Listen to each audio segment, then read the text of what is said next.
And as you step down now, you're stepping down into the beginnings of the first period house.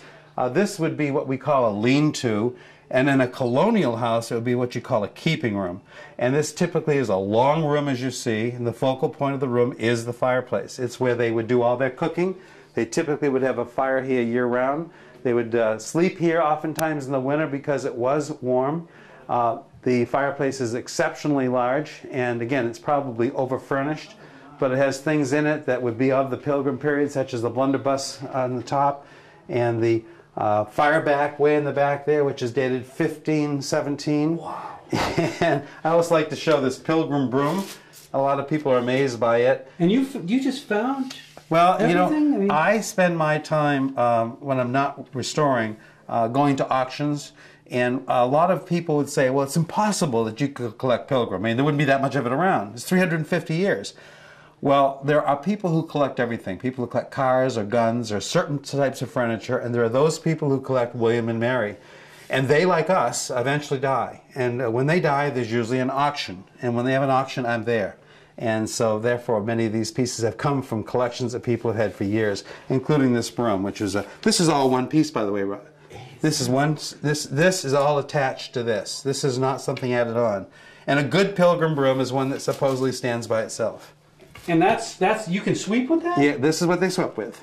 You would never use that now. I wouldn't now. No, I think it might be a little brittle, but the chairs are carver chairs. The things in here, all the paneling on all the walls is unpainted. It's all put up with blacksmith nails. The table itself is a Pilgrim refectory table. One of the more important things in any Pilgrim house was the Bible box, and this is it. It's chip carved, and if you could see on the front, it's all carved out.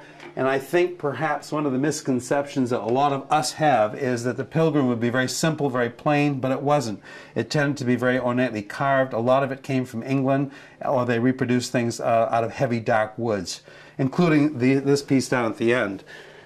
This is called a court cupboard, and there probably are only 50 or 60 known American court cupboards. I had the privilege of seeing one at the Henry Ford Museum in Dearborn a couple of weeks ago.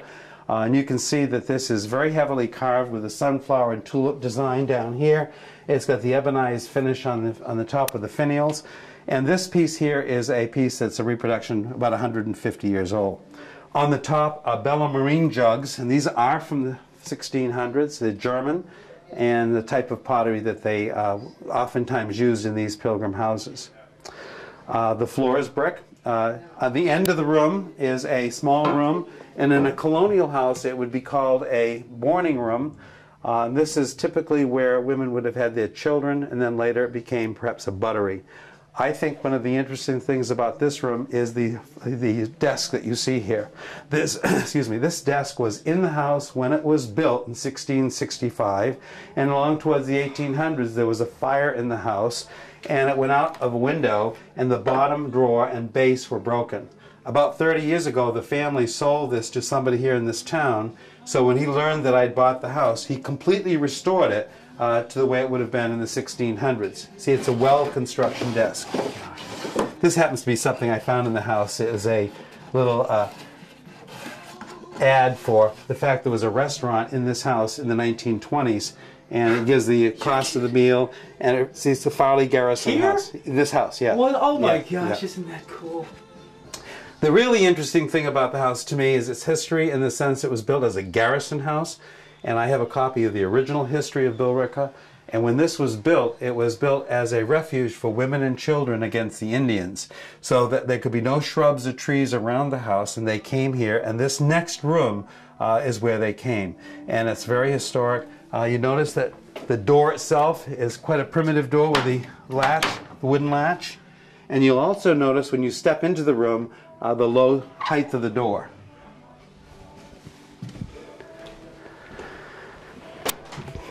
This room is, if I may say, museum quality.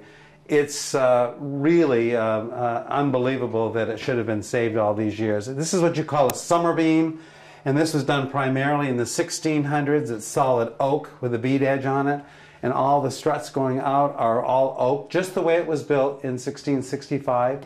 This shows you in good shape the up and down saw cut boards abut between the struts going across the room. All 4 walls, floor to ceiling, are original to the house, and in 350 years had never had paint on them, which is absolutely incredible. The floor is the original hard pine floor. This room here is pretty much furnished in things that would have been in the Pilgrim. Just for example, you see this chest right here. Yeah. This is called a Hadley chest, and there are books out on it.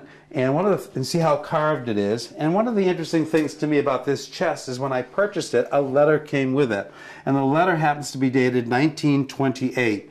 And it says, "This oak chest has been in the possession of my family for over 270 years." At that point, it has been handed down as an heirloom by my great-great-grandfather, and who lived in the year 1665, and so on. So this is a typical example of the carvings, as is a sideboard with the carvings here. Also, you'll notice behind you is a genuine, this is not a reproduction, quart cupboard. They were very rare. Usually only the more affluent had these, and that was for the storage of their documents and records. Some of the early potteries on the top. The chairs around the table, banister chairs, and you notice the carving again, very ornately done. The chandelier is of the 1600s, as are the candlesticks on the table. Behind you, the mirror, which is one of David's favorites. He really is after me for that. That's in the 1600s. That's a Flemish mirror. Oh, wow. And the 2 chairs here came from David's ancestors, and they were also... So most of the things in here are things that would have been, including this wonderful sconce up here, this mirrored sconce, would have been things that they would have used in that time frame. One of the other interesting things that I think I like is the fact that the print up here on the wall is a Hogarth print. And the Hogarth was an English illustrator, and he was really doing the satirical things. And that shows a midnight summer conversation, and it's a drunken brawl of lawyers and physicians. In the 1700s, that print, which went around the world, was copied, and this is an authentic oil painting of that scene. Upstairs, we have some ceramic pieces that were made in the 1700s, and engraved on them is the same scene. So it became world-renowned.